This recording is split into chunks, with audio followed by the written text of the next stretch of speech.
Hello everyone. So we'll start with the class. Hello. So we'll just look what we discussed in last class. Start with the remaining article. So we were discussing part 3 of the Constitution, the fundamental rights. And there are 6 different categories of rights that we discussed, right? Equality, freedom, exploitation, religion, cultural and educational rights. And also last one is a right that ensures that we are able to enjoy all of these 5 rights that are provided to us. And there is definition of state that is given under article 12 of the constitution, which tells us against whom we can we like we can enforce these rights that are given to us. Then article 13 that tells us about any other law or any other rules, regulations, etc., which is violating provisions of fundamental rights. So what will happen to those provisions? Under Article 13, there were 3 important concepts that we discussed. Firstly, the concept of judicial review, that Supreme Court and High Courts have the power that they can judicially review any order, any legislation, any notification, etc., just to ensure that it is not going against Part 3 of Constitution. The first case where the concept of judicial review was put was Marbury versus Madison, and it was a case of United States. And the concept of judicial review is borrowed from US Constitution to the Constitution of India. And in Indian like cases, L. Chandrakumar versus Union of India was the first case where this, like it was recognized that whatever power is given to high courts and supreme courts, that power is like a basic feature of the constitution. If that power is given under constitution, we cannot take away that power from high courts or either of the supreme court of India. So it was recognized under this case. Then doctrine of severability, it basically means like separation. If we can separate one provision or one part that is violating part 3 of the constitution, then we can do that. Otherwise, the entire act would become void. And it was the case of A.K. Gopalan versus State of Madras, where this, like principle was actually applied that only one provision was considered as void. Then doctrine of eclipse, it basically means that whatever provision is violating part 3 of the constitution, it is not totally dead. It is only that part 3 is will overshadow that particular provision. In case later on there are any amendments, the provision might again become applicable if it is not violating part 3 at that moment. So the case was Vikaji Narayan versus State of Madras, where regarding the Virar Motor Vehicles Act, there was one provision which was going against Part 3. It was considered as void for that particular moment, but later on there were changes in fundamental rights and that provision again became applicable.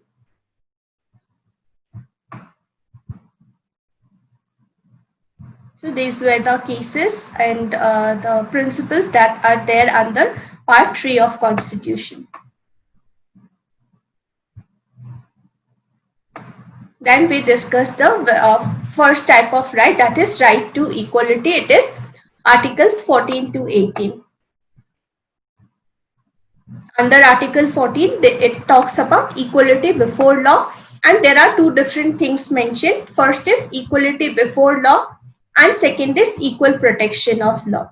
So in case there is any particular law, it should be equally applicable to all the people coming within that particular jurisdiction, and no one is above law, everyone is equally under the law.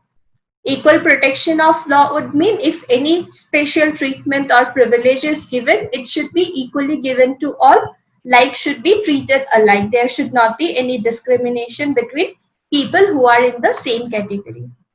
Then Article 15, there are 5 different grounds based on which the state shall not discriminate against any citizen. So this right is available only to citizens of India, not to foreigners.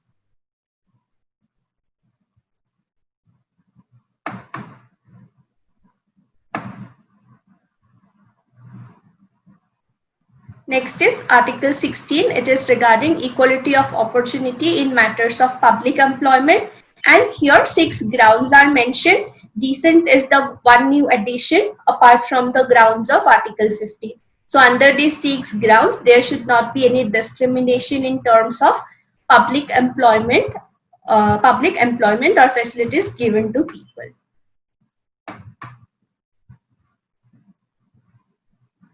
Also, this is the latest addition that is made regarding maximum of 10% reservation for economically weaker sections of the general category or unreserved category. Next is Article 17 that talks about abolition of untouchability in any form or in any practices. And also, in order to give power to this particular article, we have several other legislations, like Protection of Civil Rights Act regarding manual scavengers. Also, we have multiple legislations that ensures that untouchability as a practice is prohibited. Next is Article 18. It basically says that apart from military and academic designations, any other titles will not be allowed, whether it is given by Indian government or foreign. So some of the examples would be Padma Vibhushan, Padma Bhushan, Padma Shri, Field Marshal, General, Major General, Brigadier, Captain. So all these are allowed. Other than that, no other title would be allowed, just in order to ensure that there is no sort of like discrimination, that one person is superior, he is holding some special titles given by the government or other things like that. So in order to ensure that everyone feels that they are equal, these special titles and all whatever was prevailing before constitution came, those should be abolished, just in order to ensure there is equality amongst people of India. Now these are some of the questions that we will solve today. So what would be the answer for first question? Article 1 declares India as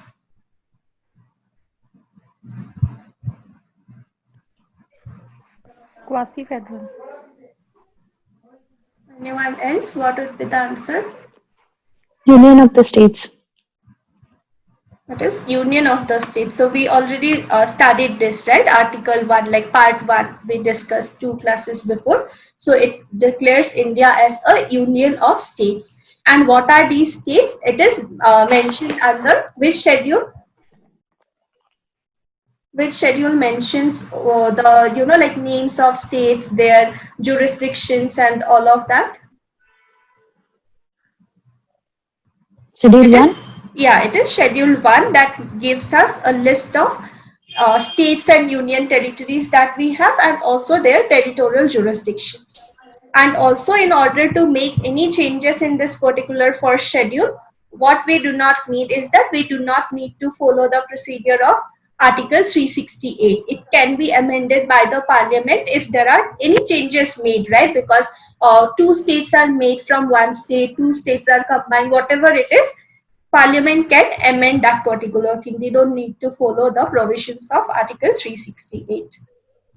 Next one.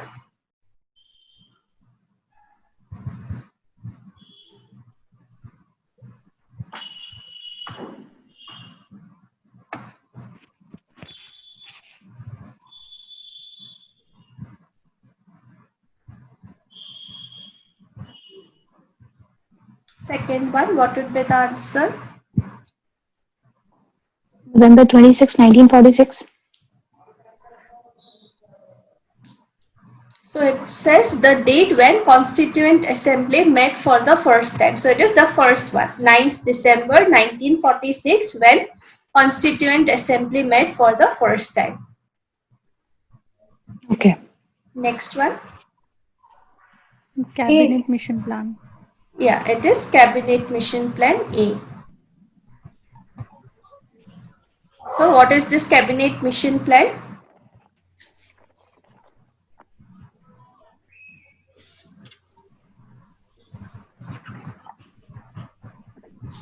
So basically what happened, like British was ruling us. So what happens at one moment, if all the powers are given to Indian people, there might be some sort of, like problems and confusion. So it basically discussed how power should be, like transferred from British to Indian leaders. So it is basically that, and under this only Constituent Assembly was formed. And then they constituted various committees, and then reports were submitted, and finally Constitution came into force. Next one. Which of the By following drafting is true? Which one Drafting is true? committee with Dr. B.R. Ambedkar as its chairman.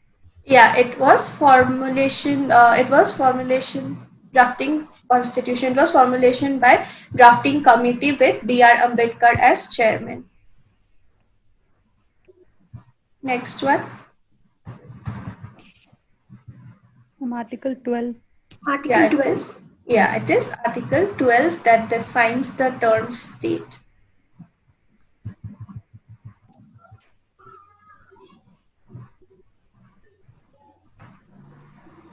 Next one.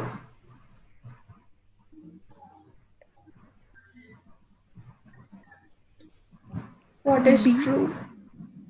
Regarding fundamental rights that are guaranteed to Indian citizens. What is true? Option B. Option B says fundamental rights are absolute but are subject to certain qualifications and restrictions. Anyone else? What would be the answer?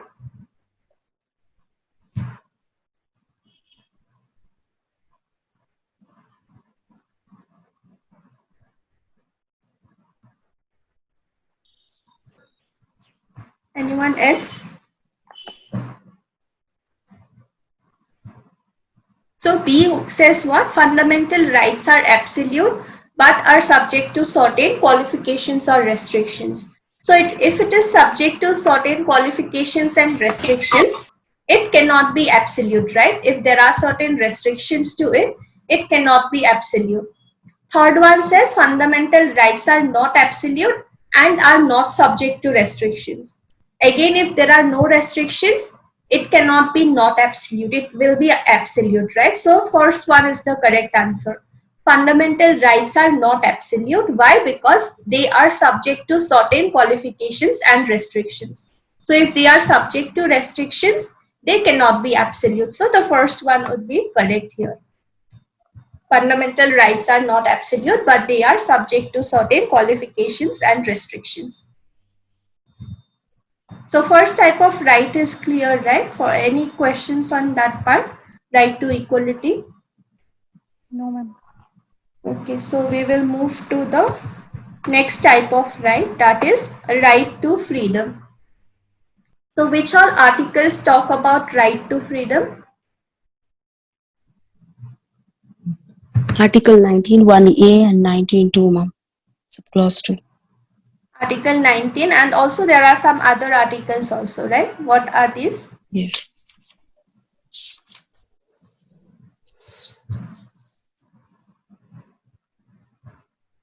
Apart from Article 19, which all other articles give us some type of freedom?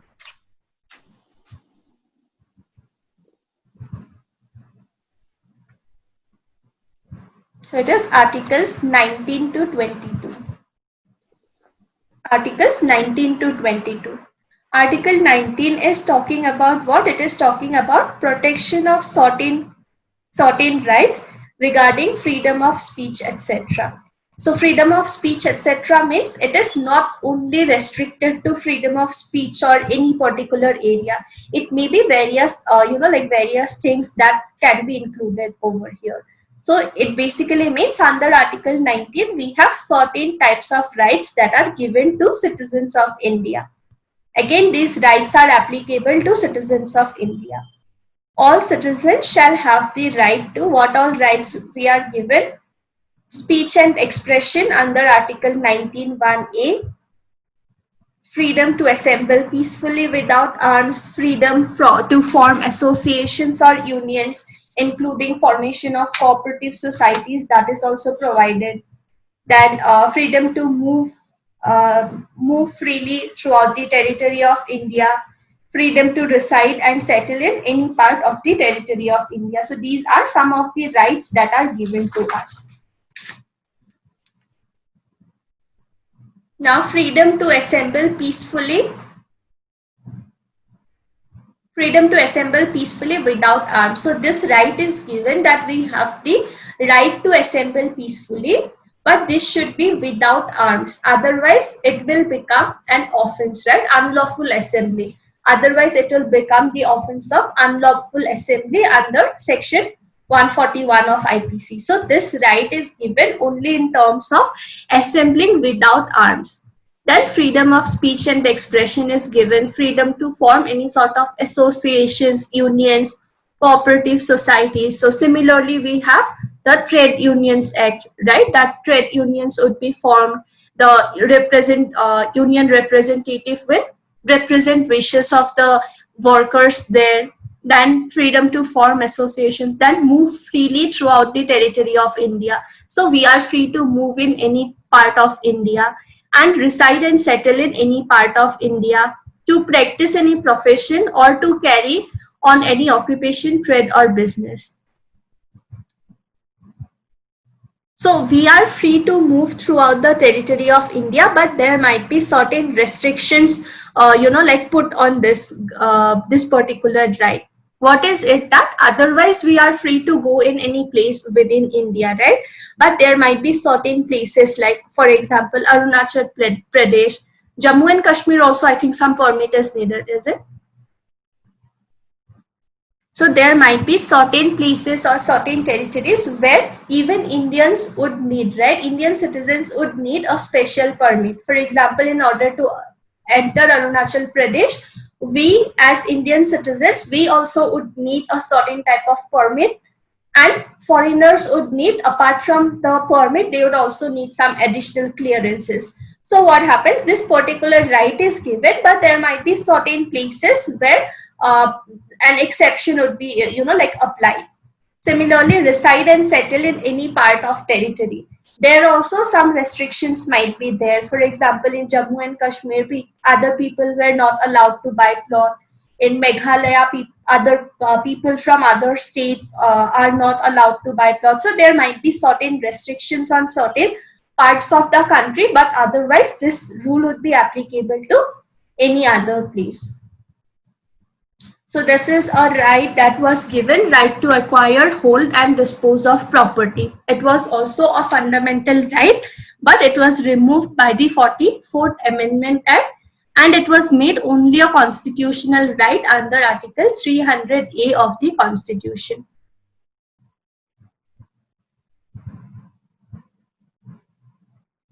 So 19 clause 1 is providing for these different types of freedoms regarding to different areas or different matters. And Article 19 clause 2, what it is saying is that it is talking about certain type of restrictions that may be put on these rights that we have. That means these rights again are not absolute, but there might be certain restrictions, and these restrictions should be what? It may be imposed on the ground of protection of sovereignty and integrity of India, security of the state, friendly relations with foreign states, public order, decency, morality, in relation to contempt of court, defamation or incitement to an offense. So there might be these grounds based on which these rights can also be restricted, even though they are given to us. For example, public order, security of the state. On these grounds, what happens is that at present restrictions are made, right? That people cannot just move to any other state, cannot just travel to any other state. They might need some permit, they might need some permission from government. Also, they would need to follow certain procedures that the authorities would ask them to do. So what happens is that these rights are given, but based on the situation, based on the current situation, there might be certain restrictions put on these rights on these grounds.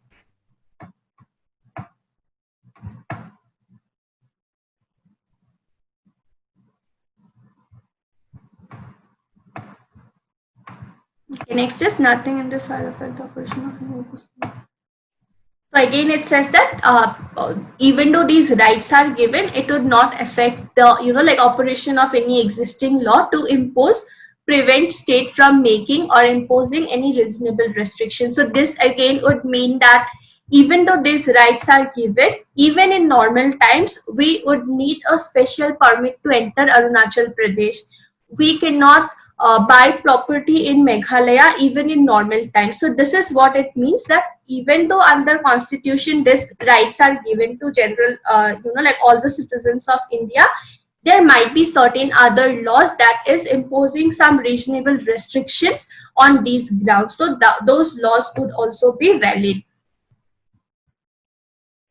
Again, to practice any profession or any occupation, trade or business, etc., this right is given to us, but what happens is that there might be some other conditions put by government or put by authorities. For example, in order to start practicing law, we just need an LLB degree, right? But what Bar Council has done is that we need to get license in order to start our practice. So that means what? It is like an additional condition that we need to fulfill in order to start practicing in courts. So that would not be like a violation of this particular provision. Why? Because that is like an additional qualification that the competent authorities are asking for. So Bar Council of India is free to do that. Regarding any other profession also, there might be certain restrictions. Regarding some trade or businesses, we would need permission from government. We would need permission in order to start business on a particular area also. For example, for petrol pump, we cannot just we need some permission. For alcohol shops, we would need permission. So what happens is that there might be additional, like legislations or additional authorities who are putting some additional conditions, but it would not be a violation of Article 19 of the Constitution, even if it is providing us this right. So same only, it is basically saying that states can, like make some other laws, and all other existing laws that are providing some restrictions or putting some additional conditions would not be like invalid because of this provision.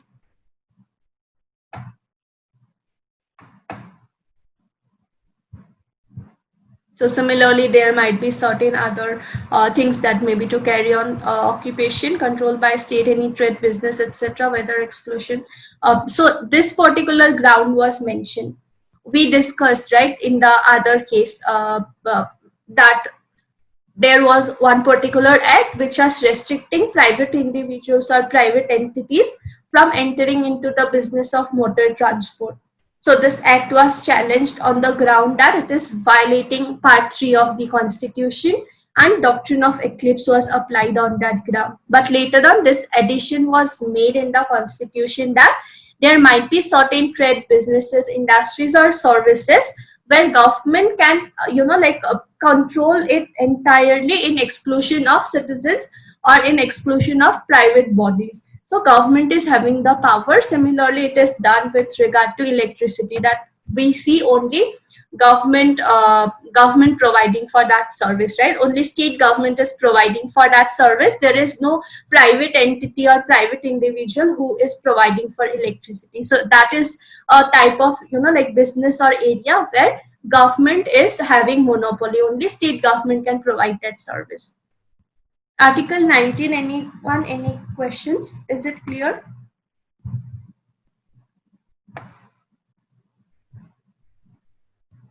Any doubts? Article 19?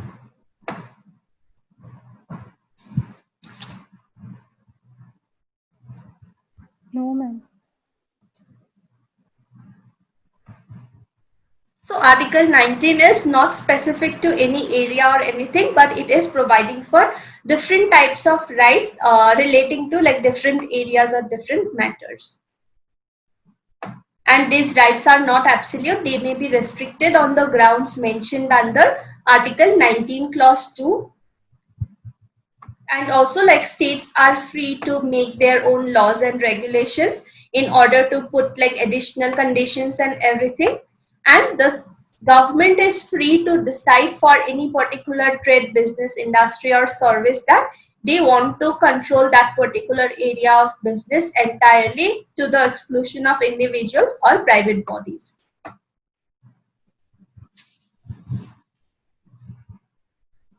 So next right that we have is regarding protection in respect of conviction for offences. So the previous right was applicable to whom? All the citizens of India. But this right is applicable for people who are convicted of some offense. So for protection of those people only, this particular right is given, and it would be applicable to those people. Now, what rights are given? There are three different sub clauses mentioned. Firstly, it says protection in respect of conviction for offences. Firstly, it says no person shall be convicted of an offence except for what? Violation of law in force at the time of commission of the act charged as an offence, nor be subject to a penalty greater than that which might have been inflicted under the law in force at the time of commission of the offence. So the main words I have made it bold. So what is the main idea behind this is that one person, right, when a person is convicted, if A is convicted of an offence, for example, acid attack. So it is a case is filed that A has committed the offense of acid attack. Now, like before, a few years before, acid attack was not even recognized as a crime. There was no crime called as acid attack. It was only considered as a type of grievous harm caused to a person. Only referred to as a type of grievous harm. So there was no concept of acid attack before until few years before.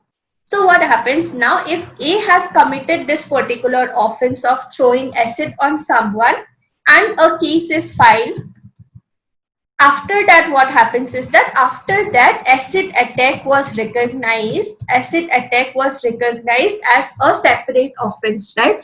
For example, that Chapak movie you must have seen, right? What happened in that particular movie? That there was this act of acid attack committed against Lakshmi. But what happened at that time, acid attack was not even recognized as a separate crime or as a type of offense. So in that particular case, what happens is that the person can only be punished for causing grievous harm. Now the punishment for grievous harm is lesser than the type acid attack. So what happens if when A committed this offense of throwing acid on someone, acid attack was not even a crime. Later on, it was made a crime. What it cannot be done is that he cannot be charged for the offense of acid attack.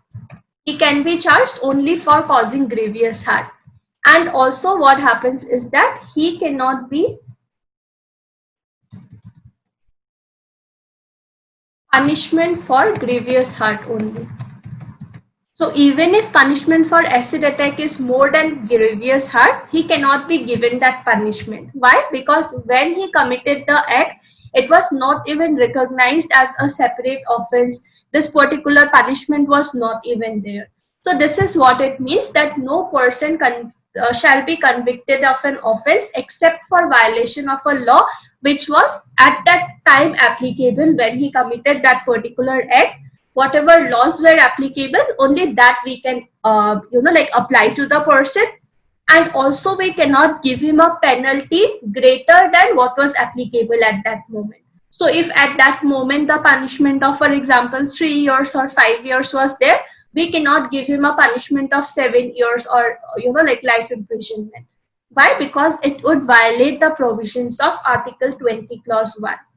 So if a person has committed an offense, he can be given a punishment which is applicable at that moment, and he can be made liable for an offense which was considered an offense at that particular moment only. So we cannot make him liable for something which was not a crime at that moment, or we cannot give him a higher punishment than what is applicable at that moment. Is this point clear? Any doubts?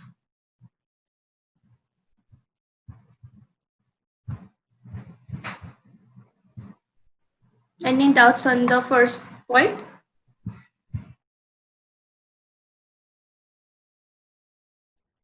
No. So now another example would be what? So acid attack, we have understood, right, that it was not a crime at one point of time, so that punishment cannot be given. A person cannot be charged for acid attack, but he can only be given punishment for grievous hurt, and that punishment only can be given. Similar example would be Nirbhaya case, right? So Nirbhaya gang rape case. In that case, what happened? After this particular case, there were some changes made in criminal law. Before this, what happened is that any child under 18 years. So before that, what happened? Anyone under 18 years committing a crime would be tried under the Juvenile Justice Act.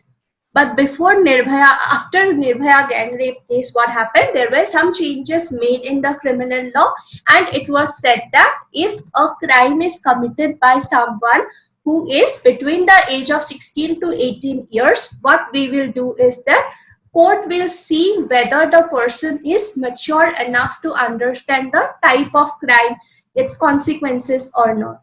So what they will do is that they would check the maturity of the person. In case it is committed by a child between 16 to 18 years, in case it is found that the person was mature enough, then he would not be tried under Juvenile Justice Act, but he will have to be tried under the Indian Penal Code, right? He would face the normal procedure only. He would not face the procedure under Juvenile Justice Act. But this particular change was done after the Nirbhaya gang rape case only.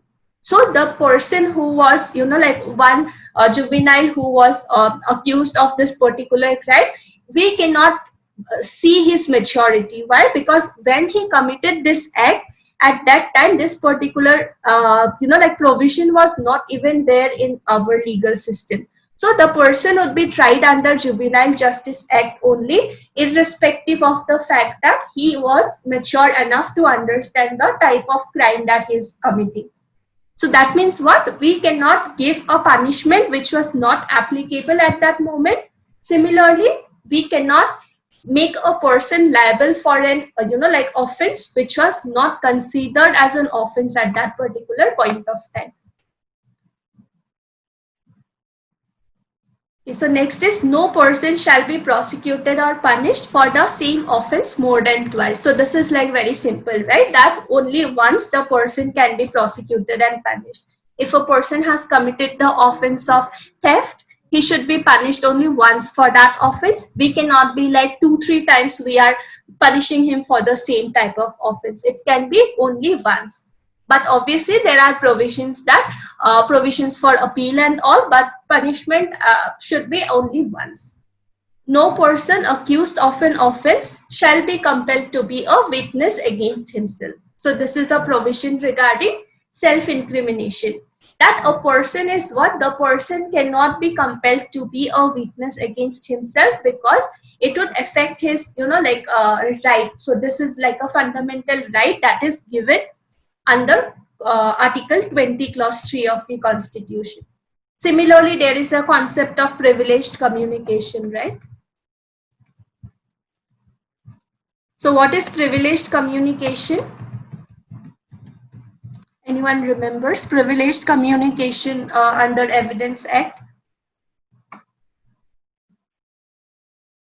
Under privileged communication, what happens? There are certain types of communications which are considered as privileged communication. For example, a communication between husband and wife, a communication between a lawyer and his client. So what happens? Even if, for example, a person is under custody of police officers and he is charged for an offense, what happens is that he will have a right to have communication with his lawyer. There would be privacy in that. Police officers cannot be like, we would also sit with you and listen what all discussions you are having with your lawyer. So police officers cannot do that. Similarly, communications between husband and wife would also come under privileged communication. So these rights are given to people who are convicted of an offense, there are three grounds, three types of rights that are given. Firstly, we cannot give punishment more than what is mentioned. We cannot make a person liable for an act which was not considered an offense at that moment. We cannot, prosecute or punish a person for more than once for the same crime. And also a person cannot be compelled to be a witness against himself.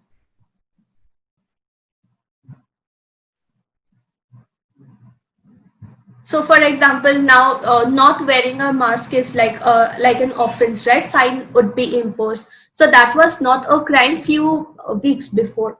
So we cannot say that even when, corona was there, people, this particular person was roaming around without wearing a mask. So we should, impose fine on him.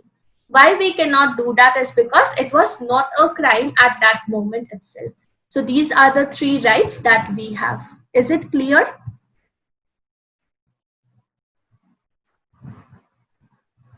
So these are the three different types of rights that are given to us under Article 20 of the Constitution. That firstly say whatever law is applicable, whatever punishment is mentioned, only that can be given. Only one time punishment would be given for one single offense. But obviously, if the person has committed the same type of offense 2 times, right? The person has committed theft 2 times. The person has committed the offense of cheating 2 times. That punishment would be given for, 2 different offenses. But for one single offense, there can be only one single punishment given. And also the person cannot be compelled to be a witness against himself. This is a right that is given to the convicted persons. And also there is a concept of privileged communication that is given to people. That communication between husband and wife, communication between lawyer and client, so those would be considered as a privileged communication. Is this part clear? Article 20. Anyone, any questions?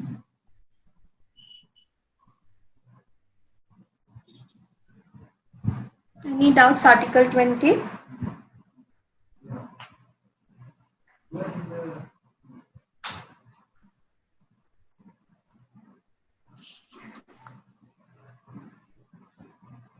If anything is not clear, you can let me know. Is it clear? Yes, it's clear. No doubts.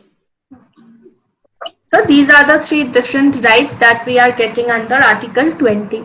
Now the most important one, Article 21. So Article 21 is like a very simple article that we have, right? Like only one sentence is there. But what happens is that courts have interpreted this particular article and they have included certain other rights, certain other things also within the scope of Article 21. So even though it looks like it's a very simple and very, basic article, but there are many other things which are also included by various, court judgments, and those things are also included under this particular right. So what is Article 21? Article 21 is regarding protection of life and personal liberty. The provision says, no person shall be deprived of his life. So no person shall be deprived of his life or personal liberty except according to procedure established by law. Now this is very important, what is called as procedure established by law. Now what this means is that usually we have a right to life and also right to personal liberty. So this right is given to us, but again this right is not absolute. Even though this right is given to us, what it is that this right may be taken away. How it may be taken away? It may be taken away by a procedure established by law. Now, what is this procedure established by law? It may be any example of procedure established by law that you can give. What would be procedure established by law under which we can take away this right of life and personal liberty from someone? Can anyone say procedure established by law? Ma'am, capital punishment. Yeah, it would be an example of capital punishment also.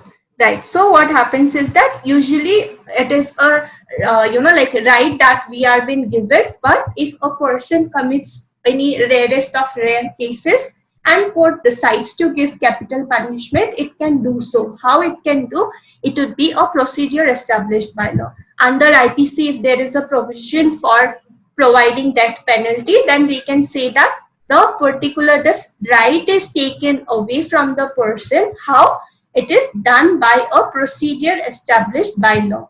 Under a certain law, we are already having a provision of taking away this particular right. So what we can do is that we can take away this particular right from people, and it would not be a violation of the like Article 21 of the Constitution of India. Okay, so now what happens under Constitution? It's like very one line basic simple provision, right to life and personal liberty, and not except according to procedure established by law. But now what is this life and personal liberty? Because life might mean just like animal existence, just fulfilling the basic needs of food, clothing and shelter, and just being like alive. It might mean that also, right? Just being alive is also like right to life. But courts have said that it is not only mere animal existence. It is not just about the basic human needs that we have of food, clothing and shelter, but it may include various other things that are needed for living our life to the fullest. So there are some, like cases, 3-4 cases that we will discuss under Article 21.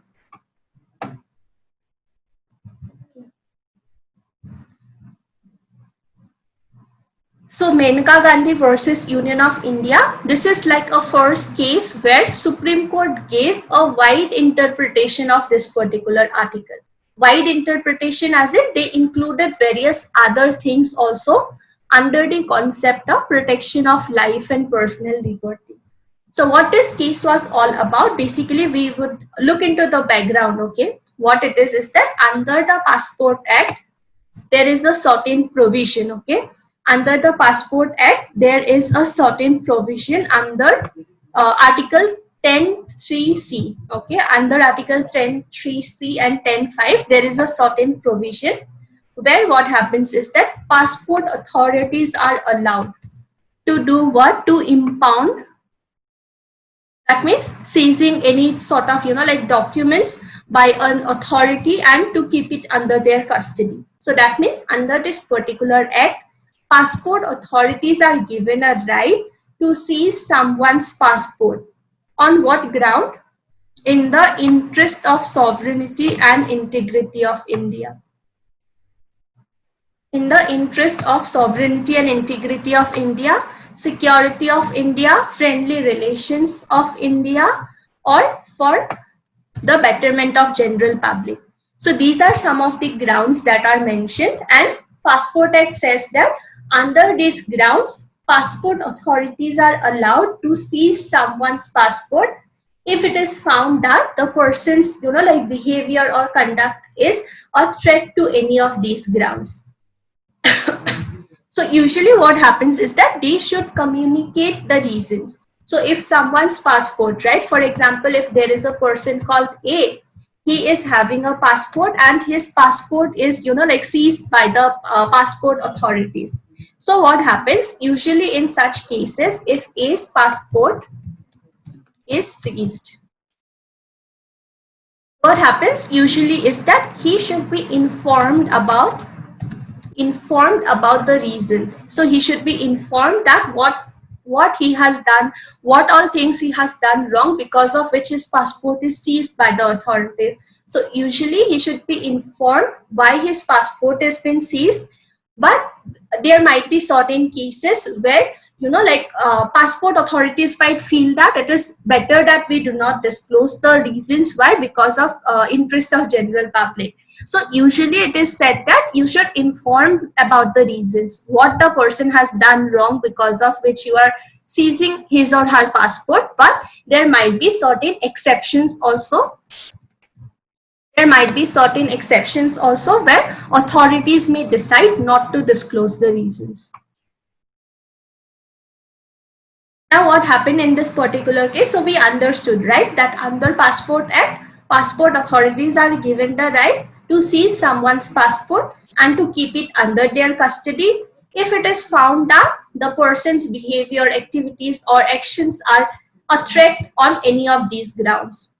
Now what happened in this particular case is that Menka Gandhi, she is a journalist by profession, and what happened is that in 1977, passport authorities sent her a letter that you should submit your passport within some, I think 7 days time was given, that within 7 days you need to hand over your passport to us.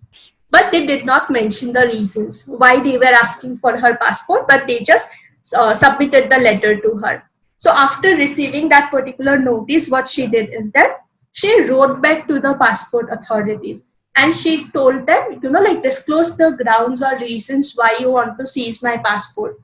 But the authorities refused to disclose the reasons, and they said that it is in interest of general public that we cannot disclose the reasons, but you need to hand over your passport to us within the prescribed time frame. So what she did is that she filed a writ petition in the Supreme Court under Article 32, and she said that whatever passport authorities have done, like seizing my passport without letting me know about the reasons and all, it is a violation of Article 14, because it is a protection against arbitrary action of authorities. There is no protection, right? There should be some sort of protection given. So it is a violation of Article 14. It is a violation of Article 21. I have a right to life and personal liberty. It is hampering my personal liberty that the authorities are seizing my passport without informing the grounds. It is also a violation of Article 19(1)(a) that gives me a right to, this is speech and expression, right? So this is giving me a right to speech and expression. It is also violating Article 19 clause 1 clause A. Also it is violating Article 19(1)(g) of the Constitution. Why? Because right to freedom of movement I have. So how it is violating Article 19(1)(a)? Because if I have a right to speech and expression, I have also the right to know, right? So they should inform me the reasons why they want to seize my passport. So it was said that it is violating a lot of articles under the Constitution, and whatever the authorities have done, it is not, like the good thing to do. It is violating the provisions of Constitution. So in this case, what the court did is that they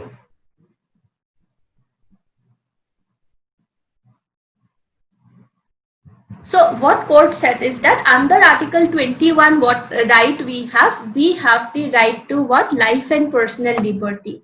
But again, this right to life and personal liberty is subject to what? It is subject to procedure established by law. That means under a certain procedure established by law, this right may be taken away. So it was said that the main purpose of court is what? The court's purpose is to check whether that particular procedure established by law is suffering any, like unreasonableness or arbitrariness. If the procedure is just, fair and reasonable, then there is no harm in taking away right of a certain person.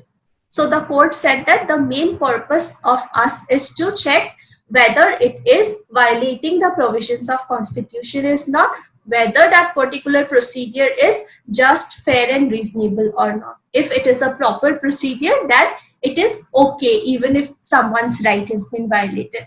So what court said basically is that court gave a broader interpretation to Article 21, and it said is that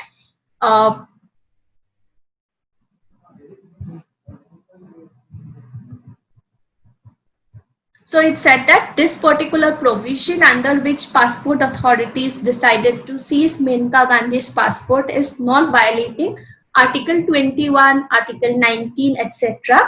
or Article 14. Why? Because they have, mentioned the reasons. They have given her the freedom to go to the Supreme Court and then, fight a case also. So that means what? The authorities, whatever they have done is not like against the constitution. Menka Gandhi was still having a right to go to the court and challenge that particular decision. So court basically says that, okay, fine, right to, it is a fundamental right, but if the procedure is a proper procedure, we cannot do anything about it. If it is a valid procedure, authorities are free to do it. So it was also, court also suggested that whenever you are, sending any notice regarding seizing of passport, you should try to mention the reasons if it is possible. So wherever possible, in order to avoid conflict, you should try to mention the reasons. But in some cases, if it is not possible to mention the reasons, like interest of general public is not like a vague concept. It is a proper ground only, but authorities should try their best to mention the reasons. If they are not able to do that, then also it is fine, because it is like a proper procedure established under law, which can even be challenged under the Supreme Court or High Court. So it was said that it is like a proper procedure only that they are following. But court also recognized that under Article 21, what right we have is we have the right to travel abroad. So Supreme Court basically gave a wider interpretation of this particular article and recognized that right to travel abroad is also a part of Article 21 of the Constitution.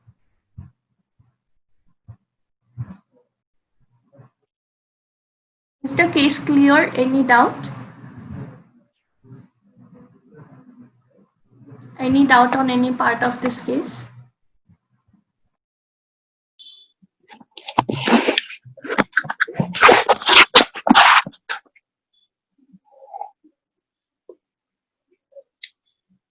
And any question on any part of this case? No questions. So this is basically a case that recognized for the first time that right to travel abroad is also included under the scope of Article 21. Next is Mohini Jain versus State of Karnataka. This case for the first time recognized that right to education is also included under Article 21. Why this is included? For example, if we have a right to life and personal liberty, it does not just mean having, animal existence, just being alive. It also includes certain other things that we need, certain other rights or facilities that we need in order to, do the maximum out of this life that we are being given. So in this case, what happened is that Mohini Jain, she was a medical aspirant and she filed a case in Supreme Court of India challenging a notification which was issued by government of Karnataka that permitted private medical colleges in India to charge like heavy tuition fees from their students. So in this particular case, she challenged that particular notification of government of Karnataka, saying that if it would be a violation of right to education of the common people because they are charging very heavy tuition fees from the medical students. In this particular case, the main question that the Supreme Court addressed is whether right to education is guaranteed to citizens of India under Constitution or not. So they mainly put up this question that whether this right to education that this particular case has raised is guaranteed to citizens of India or not. So in this case, they observed that life and personal liberty under Article 21 of Constitution automatically would include some other rights also. So it cannot be only life and personal liberty. If we need to live our life, we would need certain other rights also, right? In order to maintain ourselves, in order to ensure that we are living this life to the fullest, we would also need certain other rights. And it was said that even if it is only mentioned life and personal liberty, there are certain other things also which are automatically included in it, like full development of our personality, whatever is necessary for full development of our personality, those things can also be included in it. So even though they are not specifically mentioned in part 3, those would be also included. So education was also considered as like one of the factors for overall development of individual, and it was recognized that right to education is also an integrated part of Article 21 of the Constitution. So it is the case of Mohini Jain versus State of Karnataka regarding right to education, where court said that right to life and personal liberty does not only mean life and personal liberty. There might be certain other things which we need in order to enjoy this life and for full development of human personality, so that we can lead this life normally. So these rights were also recognized.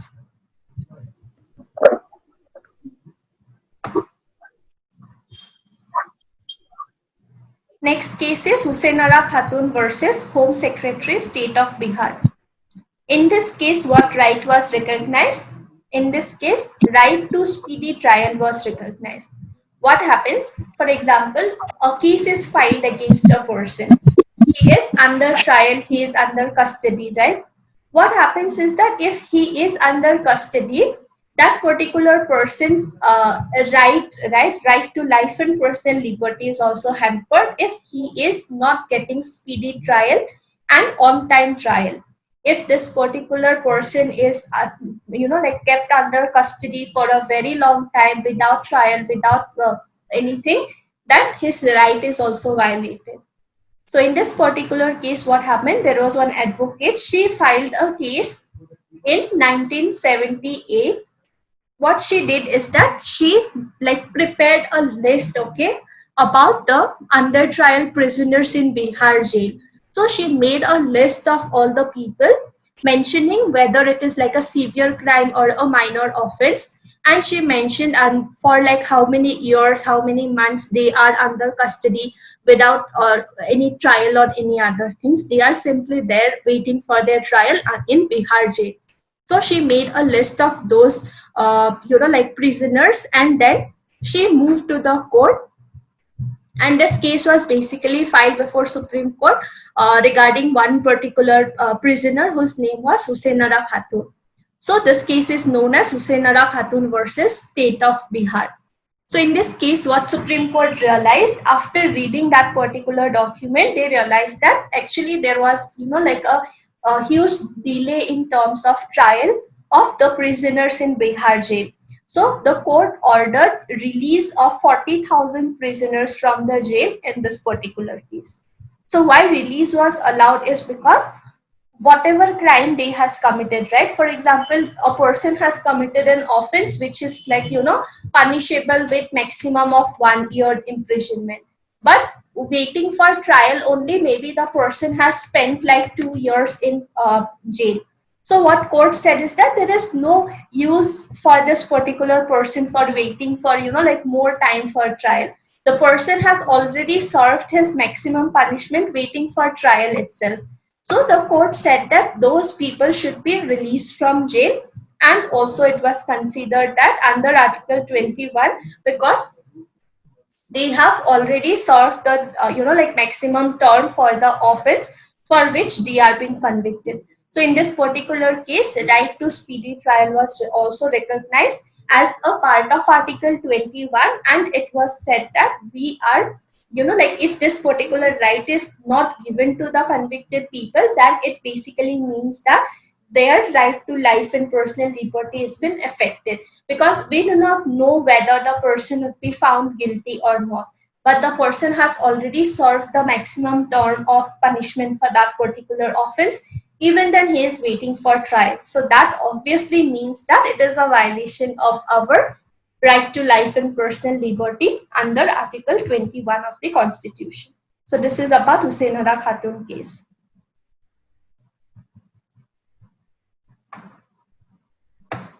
Next is Olga Tellis versus Bombay Municipal Corporation case. So this is the last case that we will discuss under Article 21. In this particular case, what right was recognized? It was recognized that right to livelihood is also included under Article 21 of the Constitution. So what happened in this case basically is that the Chief Minister of Maharashtra in that particular time, he made an order for eviction of slum dwellers and pavement dwellers out of Bombay and to deport them to their original places. So the Chief Minister made an order and Bombay Municipal Corporation issued a notification under Bombay Municipal Corporation Act regarding eviction of the slum dwellers and pavement dwellers. So basically what happened is that a case was filed that, like they also have a right to life. If they are evicted from the, like those pavements or slums, so what happens is that their right to life would be affected. So a case was filed. So the court held that right to life in Article 21 of the Constitution, it also includes right to livelihood. But right to livelihood was not absolute, and deprivation of right to livelihood could occur if there was just and fair procedure. So basically what happened is that in this particular case, it was said that if there is any sort of eviction that takes place in slums or pavements, what happens is that the right of these dwellers would be affected, and they also have a right to life and personal liberty. So what court said is that it is not possible, like for every single eviction we are providing, like resettlement options for the people. There might be certain cases where it can be provided, but there might be certain cases where it cannot be provided. Also, one question was raised whether these dwellers are, committing the offense of trespass, right? Criminal trespass. So court said that it is not a case of criminal trespass. Why? Because they are not staying in those pavements or slum areas themselves. They are, bound under compulsion. Because of that only they are doing. So government's action should be reasonable. If government is carrying forward those evictions under a reasonable procedure, then what happens is that we cannot say that it is violating the provisions of Constitution. So are the cases clear? Anyone, any doubts on the cases part? These 4 cases we discussed regarding Article 21, how the scope of Article 21 was widened by the Supreme Court in various courts, court decisions, right? So you can go through these cases once for yourself, then it would be, more clear that what all things are included. So now we have just mentioned 4 cases, right? But there are multiple cases where many other things are also, recognized to be a part of Article 21. So some of them would be like right to go abroad, right to privacy, right against solitary confinement, then right against handcuffing. So handcuffing is also an important matter. Previously, handcuffing was allowed. But then later on, it was said that it is a violation of personal liberty. So handcuffing should not be, permitted unless and until it's a situation where there is, multiple examples where the person has tried to escape or something like that. Only in such cases, handcuffing may be allowed, but otherwise it should not be like a common practice. It should not be practiced normally. Again, right against custodial death, right against public hanging. So public hanging is also, not allowed. Why? Because it is said that it's also a violation of right to life and personal liberty. Even the person is given that punishment, until the moment he dies, he has this particular right. So what happens is that this right should be given to him. Then again, right to free water, right to air, right to pollution-free environment, protection of under trial prisoners, then right of child regarding full development of his personality, protection of cultural heritage, maintenance of public health, improvement of means of communication, human conditions. So there are many other things which are also included under Article 21 of the Constitution. So it does not mean only life and personal liberty. There are many other things also which are included. So is Article 21 clear? Any doubts on the cases or the provisions?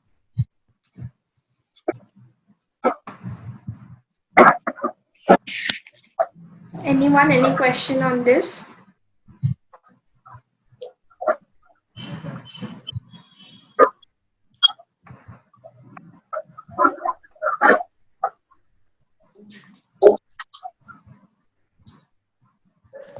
If you No have any- questions. Okay. Fine. So this is what Article 21 is all about, that even though it's a very simple one-line provision mentioning only two things, life and personal liberty, it actually includes what? It actually includes a lot of other things also that are mentioned by various courts' decisions. So there are many cases that you would find regarding Article 21 that has widened the provision. So these are like some of the important cases that I have mentioned over here. So now next right that is given is Article 21A of the Constitution. What is Article 21A? It is a right to education. So this particular right, when we see 21A, that means it was originally not there in the Constitution, right? Later on it was inserted. So it was inserted after Article 21. So it is Article 21A.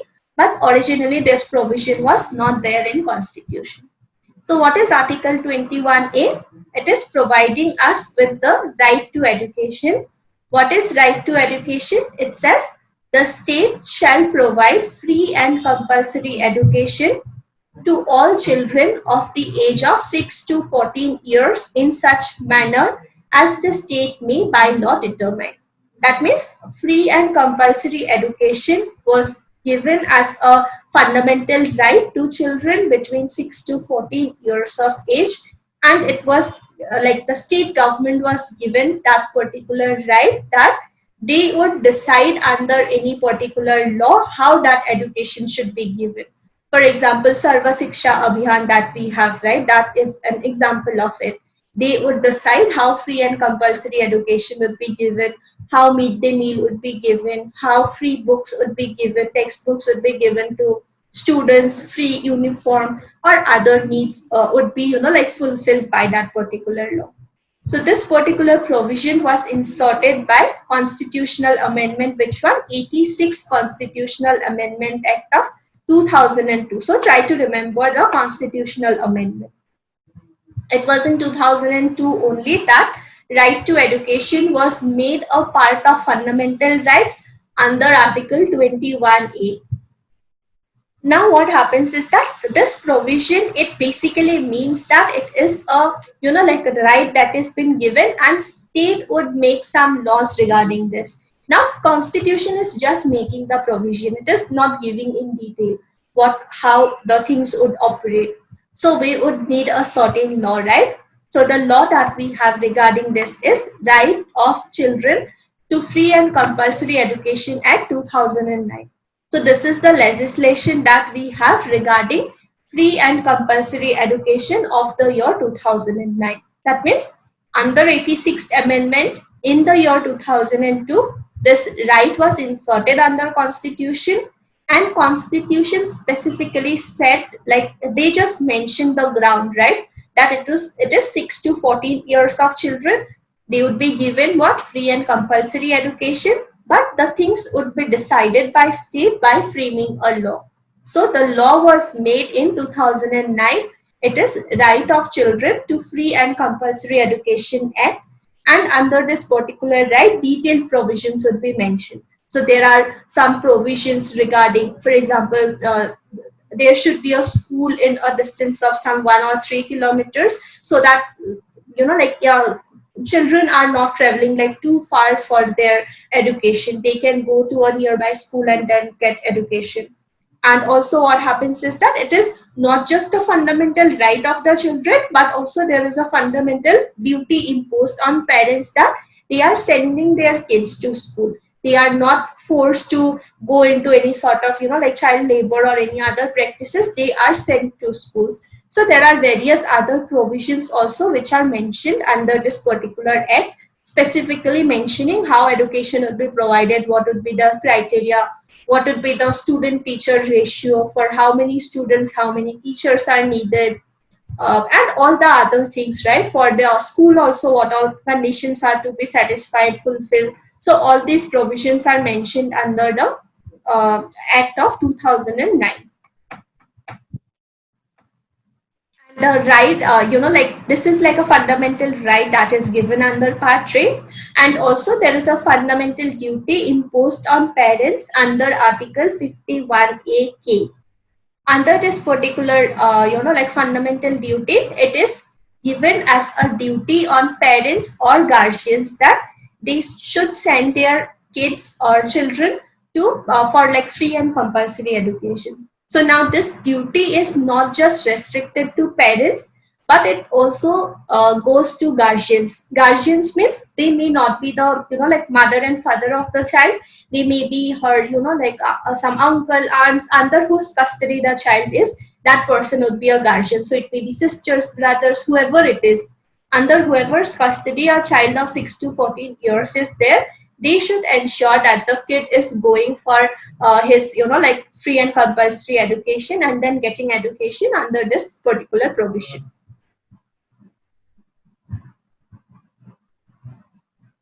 So this is the right that is given under Article 21A. So you should remember the constitutional amendment under which it was made, and also relating to this particular fundamental right, we have a fundamental duty just to ensure, because children would not know that they are having something called as a fundamental duty. They should go to schools and get education and all of that, right? It is whom? It is the elderly members of the family, parents or guardians only, who would know that they should, educate their children and all of that. So this is also inserted as a fundamental duty under Article 51A clause K, that parents or guardians should send their kids for what? For free and compulsory education to any like nearby schools. So now the last type of freedom that is given under Part 3 of the Constitution is what? It is Article 22 of the Constitution. So what is Article 22? It is protection against arrest and detention in certain cases. So previously we discussed regarding a right that is given to people who are convicted of a certain offense, and this is given regarding what? Regarding arrest and detention. So these rights that are mentioned under this particular part, right? These would be what? That these would be applicable only in terms of people who are arrested or detained for a certain case under a certain matter. So what are these rights that are given? Firstly, no person who is arrested shall be detained. So firstly, what happens is that if a person is arrested or if a person is, detained under a custody of some police officer or someone, he should be informed about the grounds. That means, for example, police officer suddenly comes and, they want to arrest a certain person. So they should let the person know the reasons for the arrest. They should let the person know that the person has committed maybe the offense of theft, murder, or whatever it is because of which he has been arrested. So police officers should let the person know regarding the grounds of such arrest. And also what will happen is that the person should be given a right to consult and to be defended by a legal practitioner of his choice. So it does not mean that only because the person is arrested, police officers would decide whether he would get the chance of, speaking to a lawyer, hiring a lawyer or not. It is a right, fundamental right that is given under Article 22. That the person should be informed about the grounds for his arrest, under what act, what provision, what section, for which offense he has been arrested, and also he should have the right to consult and be defended by a lawyer of his choice. So this is the first type of right that is given to whom? To people who are being arrested or convicted of a certain offense. That what right he would get? The person should be informed why he has been arrested. The person should have the right to consult and also be defended by a legal practitioner. So this is the first type of right that we have. So second right that we have is regarding, so second right that we have is every person who is arrested or detained shall be, so this we all know, right, that it is within 24 hours that the person should be produced before the nearest magistrate. And this 24 hours, how this time would be calculated? It would be excluding the time that is necessary for the journey. So there might be some roads might be blocked, some traffic jam might be there, that while like traveling to the nearest magistrate only it took like few hours, like 4-5 hours. So there might be a certain case like that. So it is said that the time of journey is excluded, but otherwise from the time of arrest and detention, within 24 hours, the person should be produced before the nearest magistrate, and this is like a fundamental right that is guaranteed under this particular Article 22.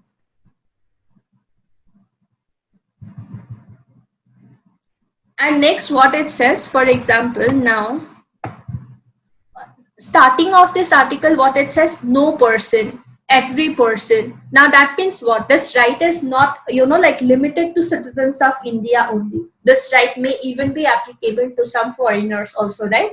So whenever you see no person, every person, all persons, so whenever you see these terms, that means that particular right is available to citizens as well as non-citizens. So this particular right also is available even to non-citizens also, right? Even to foreigners it is applicable. So under clause 3, what it mentions is that there is an exception to whom this right may not be applicable. So it says nothing in clause 1 and 2 shall apply. Number 1, to a person who for the time being is an enemy alien, and to any person who is arrested or detained under any sort of preventive detention law. So there might be certain, like this right may not be applicable to a person who is arrested under a preventive detention law. If the act is specifically making some provisions, the person may not be given this particular right. And also, like foreigner coming from an enemy state, to that person this right may not be given. For example, one, like a person from maybe Pakistan or China, where like India is not in good terms with, if a person from those like states comes to India and the person is arrested on a certain ground, then these rights may not be given. So the person may not be able to ask for these rights, even though these rights are given to like foreigners as well. So this is like an exception that is made to this provision. Next is next few provisions are regarding preventive detention laws only. No law providing for preventive detention shall authorize detention of a person for longer than 3 months. Now we all know that under preventive detention laws, what happens? Before commission of the crime, only a person is detained, only on the basis of a suspicion, right? That the person may commit a certain type of offenses and the person is arrested. Now what happens under preventive detention laws, it might be so that the like person is arrested and without any sort of trial or anything, the person is like just kept under custody for like months and years. So there is a need to fix a certain like time frame. So under clause 4 it says no law providing for preventive detention. That means there might be many legislations we have, right, regarding preventive detention. So whichever legislation, whichever preventive detention legislation the person is arrested, it is not authorized that person should be arrested for longer than 3 months. So if on the basis of suspicion a person is arrested, he cannot be arrested for longer than 3 months, or he cannot be like just detained longer than 3 months. In case the authorities feel that there is a need to like keep the person under custody for longer than 3 months, then there is a procedure that they need to follow. What it is? That an advisory body consisting of person who are or have been qualifiedly appointed by judges of the High Court has reported. So there would be an advisory body would be formed, and they would refer it to the advisory body before expiry of this 3 months period. and they would mention on what ground they want to detain the person for longer than this particular thing, and he may be detained for a maximum, like the person may be detained beyond the 3 months period if the advisory committee is satisfied that there is enough reasons for detaining the person beyond that particular period.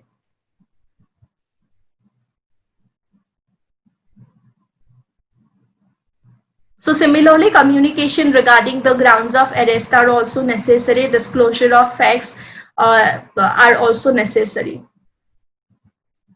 And this is all regarding the how the advisory, board would be approached for arrest of a person or detention of a person longer than 3 months, or what would be the procedure and all of that. So basically, Article 22 is what it is regarding arrest and detention, and the previous article that we saw was regarding conviction for any type of offenses under Article 20. So these two are like different articles providing for different types of rights.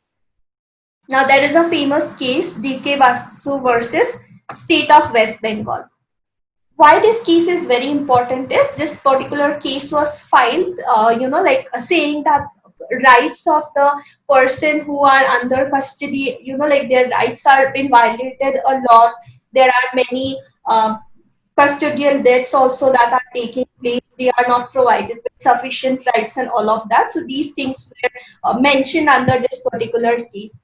So what the court said is that court passed certain guidelines. Okay, a lot of guidelines were issued in this particular case, and they divided these guidelines on various grounds under trial prisoners who for whom it is decided that the person has who is serving a sentence or any type of punishment. So various types of rights were given to all those persons. It was said that, for example, when a person is arrested, he should be informed about the grounds of his arrest. Once he is arrested, he should be allowed at least to make one phone call just to inform his friends or family members regarding the arrest. He should be, given timely medical checkups. All of those rights were given to the person who are, under custody. So this is like a famous case that you can refer. So if you want, I can just, give a writing of the basic guidelines that were issued on this particular case and what this case was all about. So I can do that so that you can read it from here. So any doubts on these rights, right to equality that we right to freedom, these freedoms that we discussed today? Any questions on these freedoms? Anyone, any point is not clear or anything?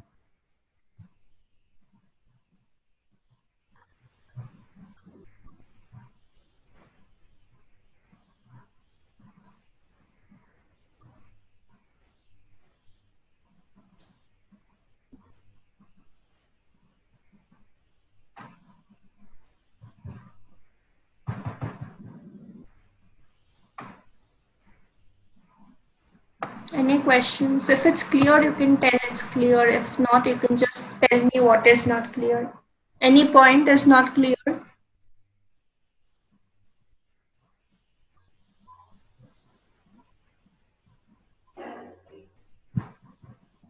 It's cleared, ma'am. Okay. Fine then. So we will look at some of the questions. So what would be the answer for this first question? So these questions are basically from the freedom part, the rights that we discussed today.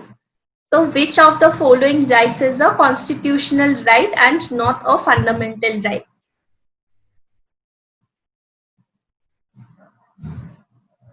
Right to property means. Yes, it is right to property. So under which article right to property was given originally? 300A. Originally 21.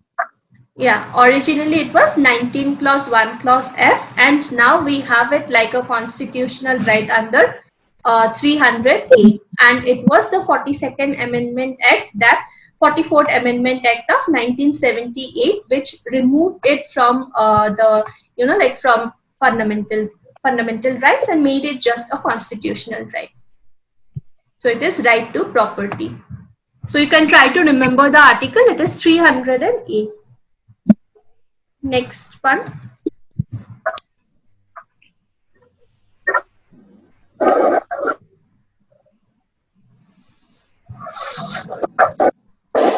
Right to vote. Yeah, so Right to vote. yeah, so right against self-incrimination, we have under which we have under which article? This is under Article 20. Then we have free and compulsory education under Article 21A, ex post facto laws also we have, right? So it is right to vote, which is not which is not what? It is not included under the fundamental rights. So it will be right to vote. So right against ex post facto laws is also under Article 20, that a person cannot be convicted of a certain thing which is not an offense at that moment, or which is, you know, like cannot be given a punishment more than what is mentioned under law. So Ananya Kumar, you have raised your hand. Any doubt, or is it by mistake? Yes, ma'am. I have a question. Yeah. So Yeah. it's related to right to expression and freedom of speech. So my Okay. question is, like, these many YouTubers are like Carrie Minati right now used abusive language. Can he seek remedy under freedom of speech and freedom of expression? Yeah, so freedom of speech and expression again is not like absolute right? There might be there might be certain restrictions that are mentioned under Article like 2. So if it is whatever the person is doing, if it is affecting like public order, or if it is affecting decency or morality that we have, then we can file a case on those grounds. Or if it is, you know, like defamation on some person, whatever comments they are making, whatever videos they are making, if it is you know, like a sort of defamation on a person, the person can file a case. If normally we feel that it is affecting decency or morality, then also the person can file a case. Even for those kind of cases, what happens is that you would see that many of the videos are, you know, like pulled down by YouTube itself, that it is affecting decency or morality, or it is, you know, like hampering public order. So on those grounds, even YouTube itself is you know, like pulling down videos. So those also you can say. And also if a person is, you know, like specifically affected or something, he can also file a case that whatever things they are mentioning, it is a type of, you know, like defamatory statement, or it is affecting decency or something like that. Okay, and politicians, if they are like using some defamatory language in their speeches, so can they be booked under? Yeah, so say now again, politicians, you know, like trying to convince that they are the best, they would use certain things which are, you know, like very common for us as a general public also. Now something if they are saying which is like extremely defamatory or something, the other party files a case. If they cannot prove that whatever they have said is, you know, like true, then they can be booked, you know, like case. They will have to face the consequences. For example, if a person says that the current government is, you know, like they are not very loyal, they are just taking public's money or something, then they can prove that why they are not taking public money or something like that. If the other party can prove their point why they have said that present government is not honest or something, like it depends on the type of arguments given by both the parties. If they can prove that whatever is said is completely false and is defamatory, the person may have to face consequences. And also it should be like incitement to an offense, right? For example, if a person is saying like the present government what we have is not like very good one, so what we should do is that we should remove them from seat in the coming election. So if one person is saying like that in a speech, that is not inciting for any offense, right? That is just a general statement that is made, and people are, you know, like people are convinced that by using our right to vote, we should remove them from power, which is like a legal thing to do. So those things are allowed. Like a person can go and say that we should remove this particular political party, they are like very, you know, like not properly doing it. So that would not be an incitement to an offense. But if they are saying that this political party is not good, we would, you know, like go against them, do some revolt, those things would be like a different thing.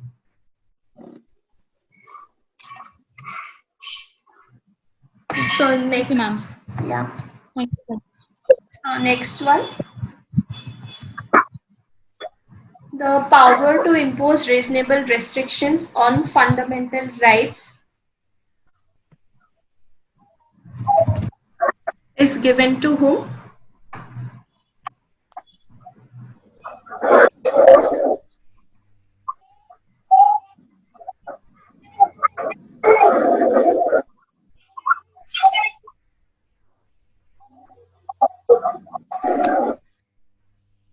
Who is been given this particular power to, impose reasonable restrictions on the rights that are given?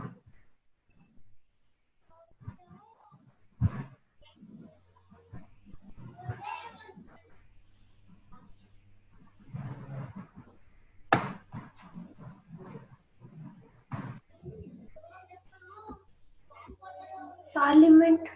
Yeah, it is the parliament who can impose certain reasonable restrictions on any of the grounds that are mentioned.